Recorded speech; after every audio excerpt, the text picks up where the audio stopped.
Hello guys, आपका मेरे channel smart study में स्वागत है। आज हम शिक्षा निदेशालय की तरफ से दी जाने वाली कार्यपत्रक नंबर 39 करेंगे, जो कि क्लास 8 की है और विषय है विज्ञान। ये वर्कशीट 14 दिसंबर 2021 की है।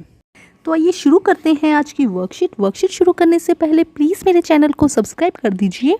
तो आइए देखते हैं आज की वर्कशीट। जंतुओं में जनन। निषेचन वह प्रक्रिया है जहां नर और मादा युग्मक मिलकर संलयन एक संरचना बनाते हैं जिसे युग्मनज के रूप में जाना जाता है, जो अंततः भ्रूण में विकसित हो जाता है। तो हमने देखा था कि नर और मादा युग्मक की प्रक्रिया को हमने पिछली वर्कशीट में नर जनन तंत्र और मादा जनन तंत्र के बारे में अच्छे से पढ़ा था और हमने देखा था कि नर युग्मक और मादा युग्मक के संलयन से युग्मनज बनता है। इस प्रक्रिया को निषेचन कहा जाता है।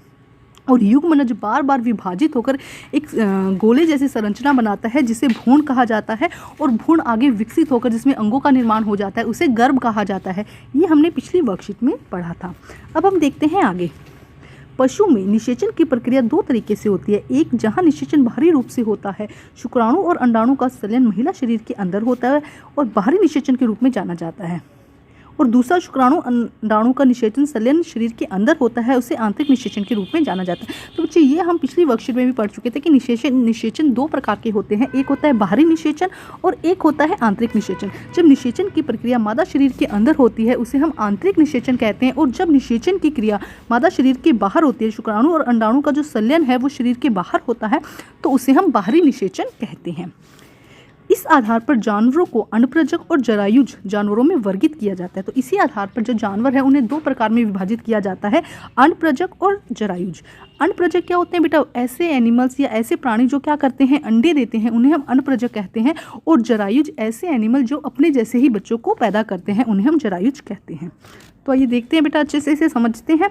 अनप्रजक, ये जानवर अंडे देने वाले होते हैं, आंतरिक निषेचन होता है। तो ये जानवर कैसे होते हैं? अंडे देने वाले होते हैं, आंतरिक निषेचन होता है, लेकिन भ्रूण का विकास बाहरी साधनों से होता है। इनमें निषेचन कैसा होता है? आंतरिक निषेचन होता है, लेकिन इनमें भ्रूण का विकास बाहरी साधनों से होता है। एक बार भ्रूण के परिपक्व होने पर अंडे का कठोर आवरण सुरक्षा प्रदान करता है, अर्थात पक्षी। उदाहरण क्या है इसके? पक्षी, मेंढक और मछलियाँ। देखो क्या कहा जा रहा है कि अनप्रजक में जानवरों में जो होते हैं उनमें क्या होता है, जानवर जो है अंडे देते हैं और उनका जो बाहरी कवच होता है, जो अंडे के अंदर क्या होता है, जीव होता है, और उसका जो बाहरी कवच होता है कठोर, वो आवरण क्या करता है, उसको सुरक्षा प्रदान करता है और क्या करता है, भारी साधनों से इसका भ्रूण का विकास होता है। ठीक है, उदाहरण क्या है? पक्षी और मछलियाँ। अब है जरायुज। संतान को जन्म देने वाले जानवरों को जरायुज जानवर कहा जाता है। संतान को जो जन्म देते हैं, अपने जैसे जीवों को जन्म देते हैं, उन्हें हम जरायुज जानवर कहते हैं।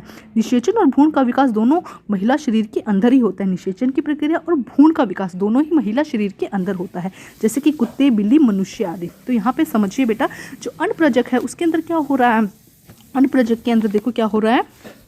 देखो यहाँ क्या कहा जा रहा है बेटा, जो अनप्रजक जीव हैं वो अंडे देते हैं, उनमें निषेचन तो आंतरिक होता है, लेकिन जो भ्रूण का विकास है वो बाहरी साधनों में होता है, मतलब मादा शरीर के बाहर होता है भ्रूण का जो विकास है। जबकि जरायुज में क्या होता है, निषेचन और भ्रूण का विकास दोनों ही मादा शरीर के अंदर होते हैं, जैसे कि कुत्ता, बिल्ली, मनुष्य। अब देखते हैं यहाँ पे कुछ अंतर दिया गया है जिसे हम अच्छे से समझते हैं। जैसे कि सबसे पहले है अर्थ, मीनिंग समझते हैं कि अनप्रजक और जरायुज का अर्थ क्या है। तो अनप्रजक मतलब कि जो जीव अंडे देते हैं उन्हें हम अनप्रजक जीव कहते हैं, और जो युवा को जन्म देते हैं, जो अपने जैसे जीव को जन्म देते हैं, संतान को जन्म देते हैं, उन्हें हम जरायुज कहते हैं। निषेचन आंतरिक और बाह्य दोनों निषेचन होता है। जो अनप्रजक जीव होते हैं उनमें आंतरिक और बाह्य निषेचन, बाहरी निषेचन दोनों ही प्रकार का निषेचन होता है, जबकि जो जरायुज होते हैं उनके अंदर आंतरिक निषेचन होता है। भ्रूण के पोषक तत्वों की आपूर्ति। अब भ्रूण जो बना है, जब निषेचन हुआ, निषेचन के बाद युग्मनज बना और युग्मनज के बाद में भ्रूण बना। अब भ्रूण का जो पोषक तत्व है, भ्रूण को अंडे की जर्दी से पोषक तत्व मिलते हैं। जैसे कि अभी बताया था कि ये अंडा है और इसके अंदर जीव है, तो अंडे की जो जर्दी है उससे क्या मिलता है, भ्रूण को पोषक तत्व मिलता है। जबकि अगर जरायुज जीवों की बात करें तो भ्रूण को माँ से पोषक तत्व मिल जाते हैं, क्योंकि ये क्या होते हैं, माँ के गर्भ में होते हैं और यहाँ से इन्हें क्या, यूट्रस में होता है ना, तो यहाँ से इन्हें पोषक तत्व मिल जाता है। जीवित रहने की संभावनाएं। चूँकि बाहरी आवरण में अंडे रखे जाते हैं तो इनके जीवित रहने की संभावनाएं थोड़ी कम होती है। मतलब जीवित रहने की संभावनाएं क्या हो जाती है, क्योंकि देखो भारी वातावरण में है अंडों को, तो इनको जीवित रहने की संभावनाएं थोड़ी कम हो जाती है। जबकि जरायुज जो है, पोषण और देखभाल माँ के द्वारा किया जाता है, इनको जीवित रहने की संभावना इनकी थोड़ी ज़्यादा हो जाती है। क्यों? क्योंकि इनका जो पोषण और देखभाल है वो माँ के द्वारा किया जाता है। इनके उदाहरण होंगे मछली, उभयचर, कीट, पक्षी, सरीसृप। और जरायुज के उदाहरण हो जाएंगे मनुष्य, कुत्ते, हाथी और बिल्लियाँ। तो बहुत अच्छे से समझाया गया। अंडे देने वाले जीव अंडप्रजक, और जो युवा जन्मते हैं, जो संतान देते हैं अपने जैसे, उन्हें हम जरायुज कहते हैं। अब हम देखते हैं इसके क्वेश्चन आंसर। देखिए क्या क्वेश्चन आंसर है। अनप्रजक जंतुओं में भ्रूण के पोषक तत्व कैसे मिलते हैं। जो अनप्रजक जीव है उसमें भ्रूण को पोषक तत्व कैसे मिलते हैं। जो अंडे की जर्दी है, यहाँ देखो क्या लिखा गया है, भ्रूण को अंडे की जर्दी से पोषक तत्व मिलते हैं। तो ये हो जाएगा आंसर नंबर 1। अनप्रजक जंतुओं, प्रश्न नंबर 2, अनप्रजक जंतुओं के बीच अंतर स्पष्ट कीजिए। तो बेटा बहुत अच्छे से दिया गया है आपकी वर्कशीट में, यहाँ से लेके यहाँ तक पूरा आप इसका आंसर नंबर 2 कर देंगे। पहले अर्थ बताएंगे कि अंडे देने वाले जीव और युवा को जन्म देने वाले। निषेचन आंतरिक और बाहरी, यहाँ पर जरायुज में आंतरिक। भ्रूण को पोषक के तत्व यहाँ माँ देते हैं, यहाँ अंडे की जर्दी से मिलता है। जीवित रहने की संभावनाएं बाहरी वातावरण में होता है, इनको माँ के द्वारा किया जाता है। और उदाहरण भी यहाँ पर लिखेंगे। तो ये हो जाएगा आंसर नंबर 2। पूरा अच्छे से डिटेल में आप लिखेंगे जिससे कि आपको भी समझ में आए। ठीक है, अब हम करते हैं प्रश्न नंबर 3। निम्नलिखित जानवरों को अंडाकार या जीवक के रूप में वर्गीकृत कीजिए। मतलब कि ये बताना है कि ये अंडप्रजक हैं या जरायुज हैं, इसके बारे में बताना है। तो देखिए कीड़े क्या हो जाएंगे बेटा, ये हो जाएंगे अंडप्रजक। तो अंडप्रजक पे हम क्या करते हैं, देखो अंडप्रजक को हम ब्लू से लगाते हैं, और जो जीवक है या जरायुज है उसे हम ग्रीन से करते हैं। तो पहले हम देखते हैं अंडप्रजक।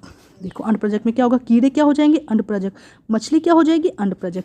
अब हम देखते हैं जो जीवक है, जो अपने जैसे जीव देते हैं, तो इंसान और बाघ, ये क्या हो जाएंगे, जीव प्रजक। तो हम लिखेंगे इसमें क्या आया, बाघ, और यहाँ पे इंसान। ठीक है, इस तरह लिखेंगे आप। और जब हम बात करेंगे किसकी, अंडाकार की, मतलब कि अंडाणु जो क्या देते हैं, अंडप्रजक है, अंडे देते हैं, उसमें आ जाएगा कीड़े और आ जाएगा मछली। ठीक है, तो बच्चे आज की जो वर्कशीट है वो कंप्लीट होती है। वर्कशीट कंप्लीट करके अपने टीचर से चेक कराइए, और प्लीज़ मेरे चैनल को लाइक कीजिए, सब्सक्राइब कीजिए और शेयर कीजिए। Thank you students.